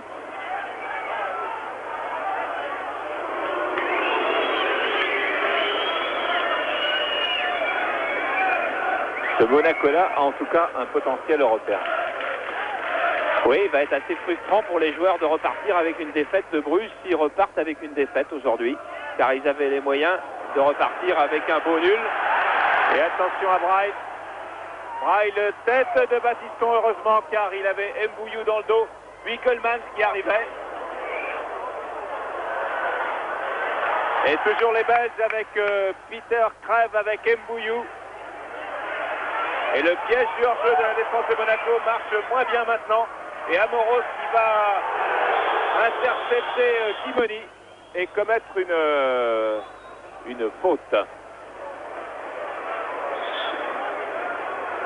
Voilà, attention à ces coups de pied arrêtés, ce sont ceux-là même que Houvart a fait travailler hier matin à l'entraînement, exactement dans cette position-là. Alors deuxième poteau, Keulemans, il n'y aura pas Mamadou. Et Bril qui va gicler. Tiré par Pascal Plevy, sortie, non, pas de sortie. Keulemans récupère, Keulemans toujours, il crochette dans la surface, il frappe et Tori n'a pas bougé.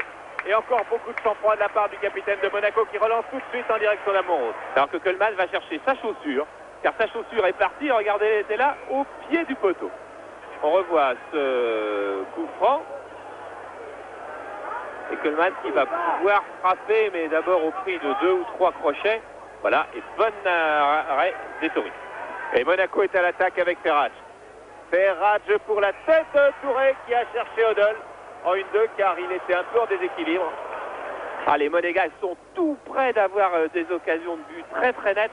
Vraiment, il serait terrible pour eux de prendre un deuxième but, ce qui serait presque un contre, car les Monégasques ont quand même souvent la possession du ballon, alors qu'ils ont vraiment les moyens d'aller marquer un but à l'extérieur qui serait un immense pas en avant vers la qualification pour les quarts de finale. Et attention, nous sommes en Coupe d'Europe des clubs champions.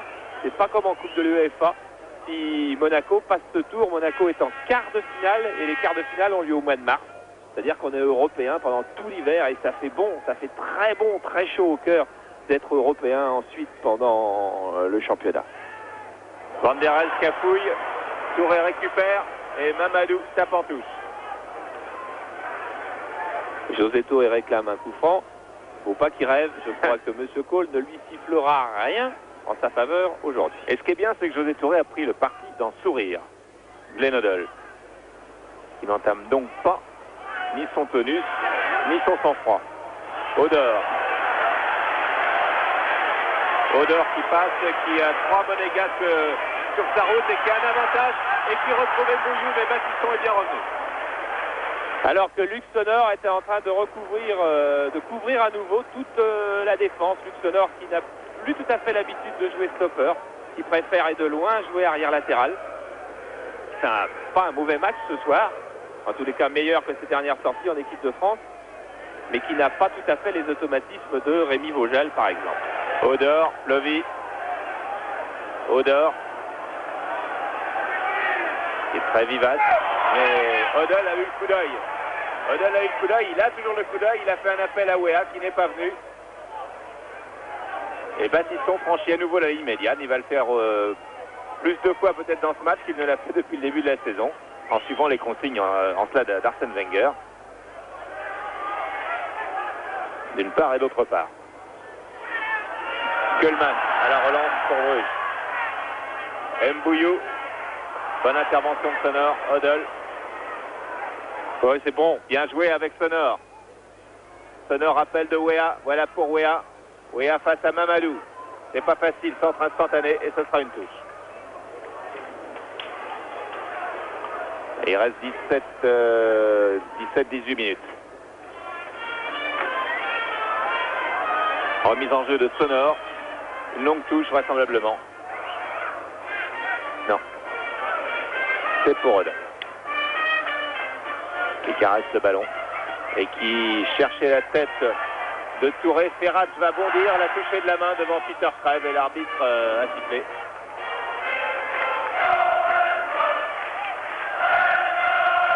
On retrouve Craig avec Yann Keulemans. Et le public qui vient pousser Bruges car il sent bien que Bruges a besoin d'un but supplémentaire tant cette équipe de Monaco a été impressionnante ici. Van der Elst. Suivi par Dib. Kimoni. Kimoni qui passe. Attention à Kimoni. Kimoni qui fait le grand tour. Qui passe tout le monde en vue. Qui va peut-être obtenir un corner. Sonor a bien contré. Et Dib récupère. Mais quel beau slalom de Kimoni. Et des changements de trajectoire qui ont dérouté tout le monde. Alors que là, Glenn Hoddle piétine.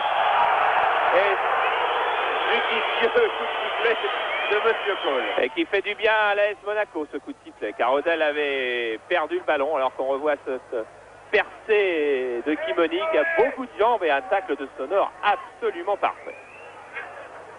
Alors que Kimoni revient, c'est Ferrach qui a le ballon de l'autre côté pour Monaco. Accélération de Jean-Marc Ferrach qui donne à Sonor. Amoros. Cherche la tête de Touré. Et qui s'est bien battu entre Fleury et Mamadou et qui est vraiment serré de près aussi par l'arbitre Monsieur Cole. Il est marqué partout. Voilà, vous avez vu Mbouillou troisième, ça veut dire troisième minute de la deuxième mi-temps, c'est-à-dire 48e, ce but de Bruges.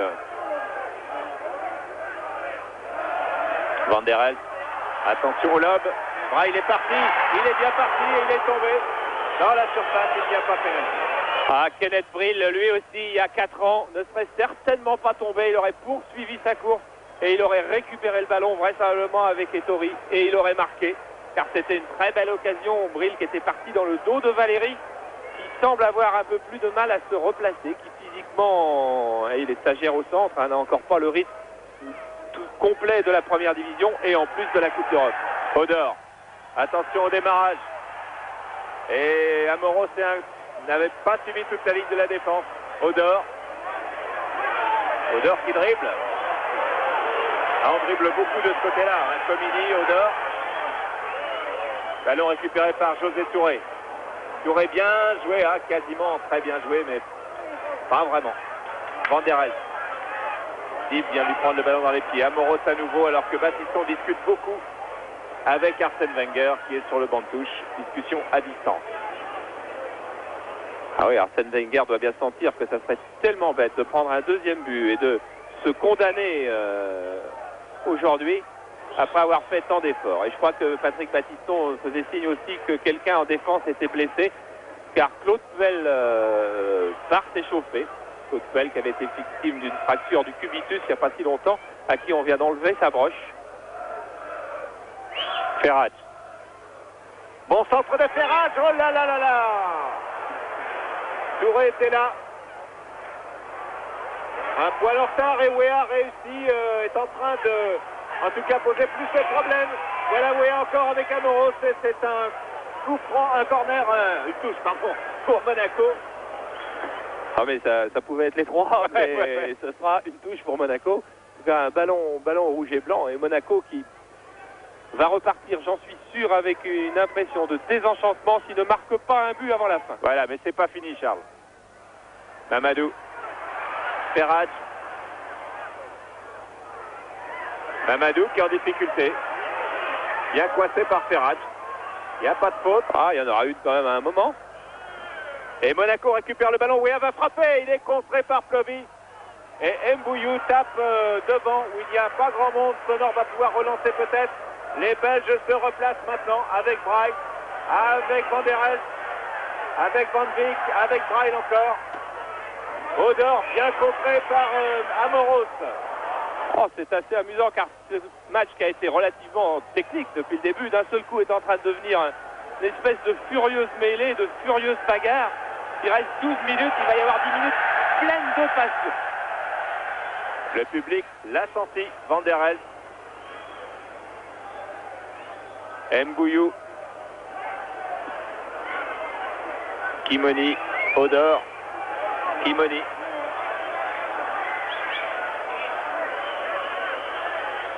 Alors que le changement va vraisemblablement concerner Jean-Marc Ferrach et Braille là, qui est à la lutte avec Sonor. Braille qui contourne Sonor mais qui n'y parvient pas. Voilà, Sonor qui a réussi quelques sauvetages de vraiment d'énorme qualité aussi. Ferrach qui se plaint d'un coup que lui a infligé Van Beek, vient d'aller lui signaler et qui sera donc remplacé par Fofana. Valéry il va donc faire un match plein entier. Odol, Poulain, Ferrach. Ferrach qui donne tout de suite car il n'est plus en état de faire grand chose. Dib. Problème de frappe de Dib qui continue, qui est crocheté. Amoros s'accroche à son tour. Odol, bon contrôle. Beau geste technique pour reprendre le ballon, mais attention à la montée de Braille, mais il n'est plus lui non plus aussi vivace et Sonor, et c'est un petit peu en difficulté malgré tout. Enfin, on va en profiter de cette touche pour faire rentrer Fofana. José Touré aussi appelle des soins du côté de Monaco. On voit plus clair. Quelque chose à l'œil. Alors que là, nous sommes sur Fofana qui fait son entrée. Voilà, Touré, vous l'avez aperçu avec les kinés de l'AS Monaco. Problème de vision. Voilà, et M. Cole va maintenant intervenir pour empêcher José Touré de se faire soigner. Ah, ça va pas du tout entre tous les deux. Hein. Quand on est dans le collimateur, c'est collimateur. Alors Fofana va jouer en pointe à droite et Weah en pointe à gauche. C'est-à-dire qu'il va y avoir deux joueurs complètement en pointe qu'il n'y a pas eu depuis le début. Kuhlman qui était dans le dos de Sonor. Sonor est bien intervenu. Glenodel laisse passer. Kimoni. Van der Elst. Van Wyk. Tête de Kuhlman pour lever tout le monde. Et attention, Braille a cherché le pénalty sur Battiston et ensuite au dehors. A été contré, mais il y avait encore danger pour Monaco. Et Braille qui cherchait à s'appuyer sur le monégasque comme le chypriote avait fait face à Daniel Bravo samedi pour un pénalty de sinistre mémoire et que l'on n'est pas prêt d'oublier dans le football français. Même si aujourd'hui, je crois que Monaco et Bordeaux vont redonner un petit peu de baume à ceux qui aiment le football français. Pour Bordeaux, c'est fait. Pour Monaco, il y a la manière. Reste le résultat. Oh, faute de Van der Elst sur Touré. Ça a été difficile pour l'arbitre autrichien de ne pas la siffler. Peut-être que Touré vient de lui dire merci d'ailleurs. Il a l'air en plus de lui parler, de lui dire bien arbitré, quelque chose de ce genre-là. Ça fait plaisir. 9 minutes de jeu, 1-0 pour Bruges. Ça vaudrait presque mieux pour Monaco. Van Dijk, Van Wyk. Et Peter Craig fait une faute. Coup franc joué rapidement par les Monégasques avec Dib. Odell. Quel beau jeu de la part d'Odell.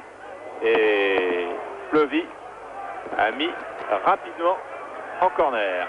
Et on va faire donner toute la garde du côté de Monaco sur ce corner qui sera tiré par Fofana, un gaucher. Sonor est monté, Valéry va monter qui n'est pas mauvais de la tête.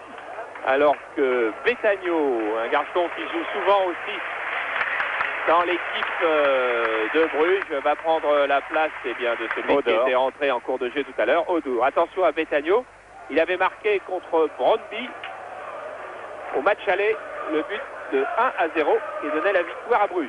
Corner tiré par Fofana au premier poteau. Rodol va récupérer, redonne à Fofana. On est à 8 minutes de la fin, toujours 1-0, Fofana contré. Braille va peut-être relancer. C'est fait maintenant, c'était en direction de Kuhlman, tête de Battiston qui a assuré et une faute de Mbouillou sur Fabrice Poulain. Et une autre en prime de Crève sur Dib qui se tient le nez. Ouverture trop longue d'Odol et Van de Waal sans problème. Relance tout de suite sur Peter Crève. Crève Van der Elst. Montée de Poulain sur Van der Elst. Fleury.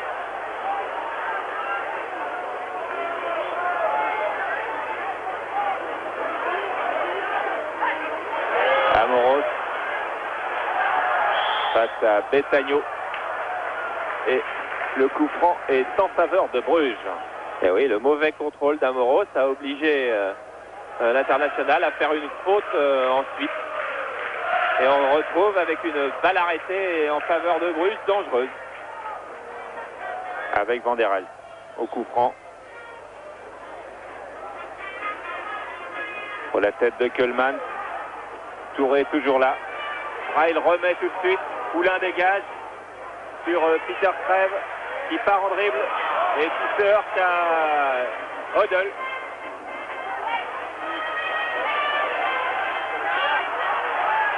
Amoros, attention, ballon difficile à négocier et bien négocié par Amoros puis Battiston.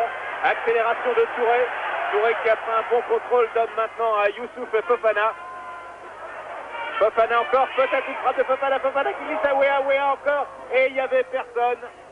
Fofana était tombé, et toute l'équipe de Bruges était en défense, et là, Odell était très nettement hors jeu. Et là encore, il y avait possibilité de faire quelque chose. Fofana n'a pas encore eu, lui, la possibilité d'utiliser sa pointe de vitesse. Il a été obligé là de revenir à l'intérieur pour chercher un tir qu'il n'a pas pu armer. Mais je ne sais pas si les plans de nos camarades de la télévision belge sont assez larges pour vous le montrer. Mais il y a des espaces et il y a des possibilités de marquer. Arsène Wenger aura la rage au cœur tout à l'heure si Monaco repart avec une défaite même de 1-0. Et malheureusement, il y a toujours possibilité qu'elle soit un peu plus grande. Parce que Monaco avait ce soir la possibilité de marquer un but à l'extérieur. Et un but à l'extérieur, quand Monaco joue comme ça aurait été de l'or. Monaco qui bénéficie d'un coup franc pour une nouvelle faute de Mamadou sur Dib.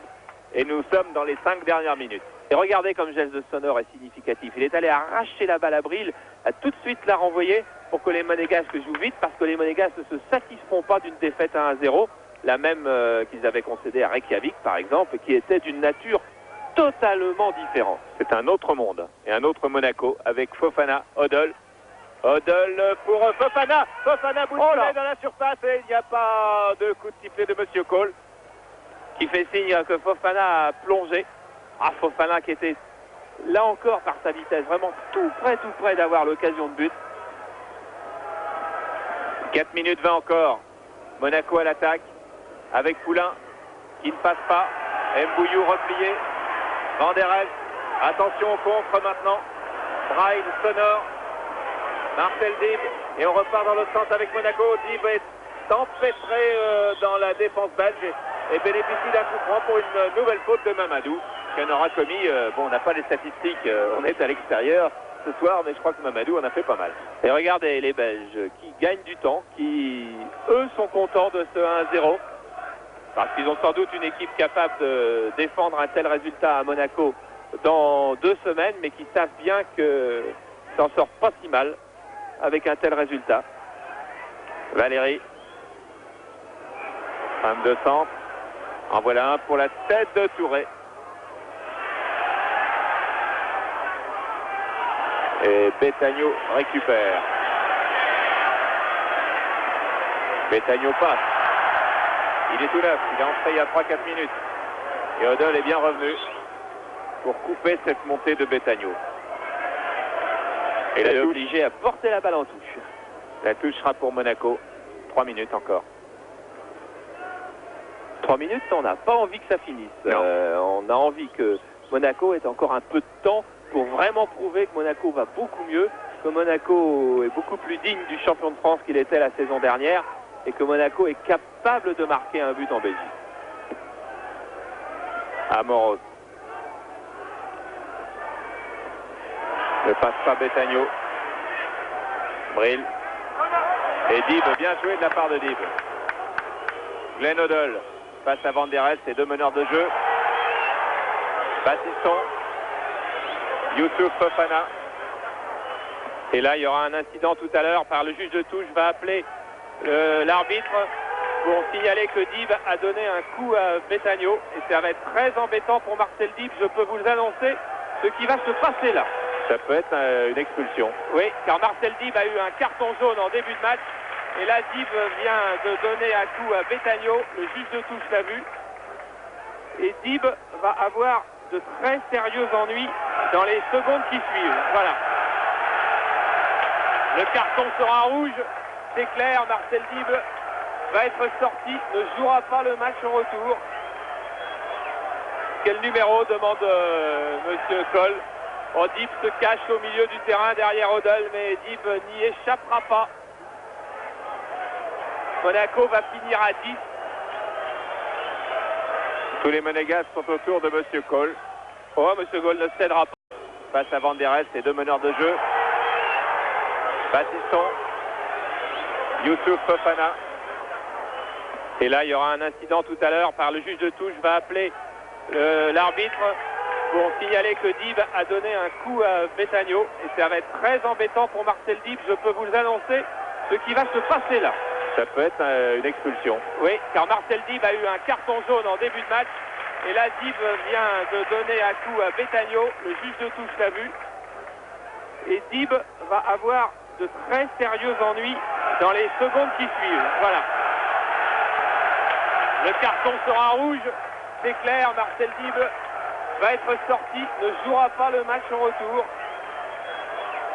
Quel numéro demande Monsieur Cole. Oh, Dib se cache au milieu du terrain derrière Odell, mais Dib n'y échappera pas. Monaco va finir à 10. Tous les Monégasques sont autour de Monsieur Cole. Oh, Monsieur Cole ne cédera pas. Il va aller trouver Dib, qui a déjà un carton jaune et qui aura là un carton rouge. Et Dib ne jouera pas ni le prochain match de Coupe d'Europe, ni sans doute le tour suivant si Monaco a la chance d'être qualifié. Marcel Dib qui avait fait un très très beau match. Et le carton jaune, et puis là, ce geste qui coûte cher. Voilà, Arsène Wenger, coup de rage après le juge de touche qui va procéder à un changement. Il ne va pas faire rentrer Puel à la place de Dib, mais il va faire rentrer Puel à la place de quelqu'un d'autre dans les minutes qui suivent. C'est quand même un coup dur car Marcel Dib avait montré qu'il avait bien digéré son échec international. Il avait été parfait. C'est une très belle vraiment une belle réaction. Et il ne faudrait pas que s'ajoute à cette explosion un but, par exemple celui-là de Mbouyou. Ballon dégagé par Fabrice Poulain et l'arbitre, Monsieur Cole, accorde un coup franc au Monégasque. Il va y avoir un nouveau changement, donc avec maintenant l'entrée de Claude Puel à la place de Wea. Wea qui sort. Et Claude Puel alors que on joue maintenant les arrêts de jeu. Ah, la bêtise de Dib gâche une partie de la fête monégasque, car d'abord c'est jamais bien d'avoir un joueur sorti, surtout lorsqu'il le mérite, car comme il avait un carton, Marcel Dib, il ne devait pas se permettre ce geste punitif, même s'il avait été touché par Betagno dans l'action précédente.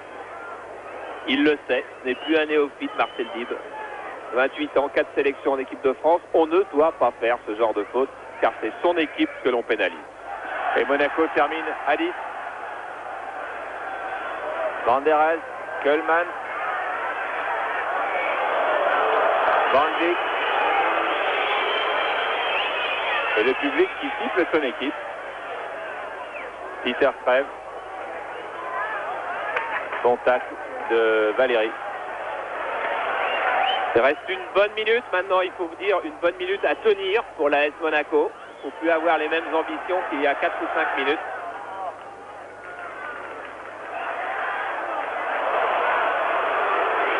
Et là, on ne devrait plus être loin de la fin. L'arbitre fait signe d'ailleurs qu'il s'apprête à siffler la fin de ce match. Et pour vous donner un aperçu du changement de mentalité, eh bien Glenn Odell vient de dire à Jean-Luc Ettori, va doucement pour dégager. C'est-à-dire que Monaco maintenant va se satisfaire de son 0-1, d'autant plus que le match est fini.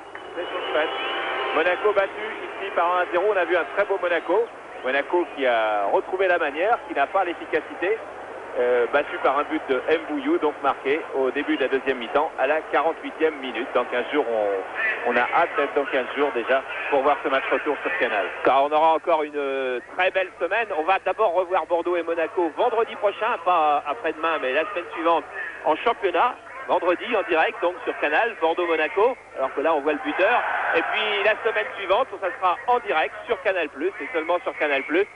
Donc le mardi, le match retour de Bordeaux, Bordeaux-Uspes à 20h30, et le mercredi, le match retour de Monaco, Monaco-Bruges à 20h30, deux matchs qu'on a hâte de voir, pour voir si le football français est un peu plus à l'image de ces deux clubs européens d'aujourd'hui qu'à l'image de la sélection nationale de samedi dernier.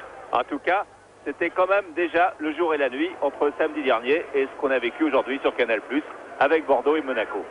Voilà, ce qui fait qu'on peut aller se coucher tranquille ou bien continuer à suivre les programmes de Canal qui sont pas mal non plus, au choix. Voilà, puis moi je vous dis à demain 12h15, c'était le commentaire de Charles Bietri et Michel Denisot depuis Bruges avec les moyens techniques de la RTB.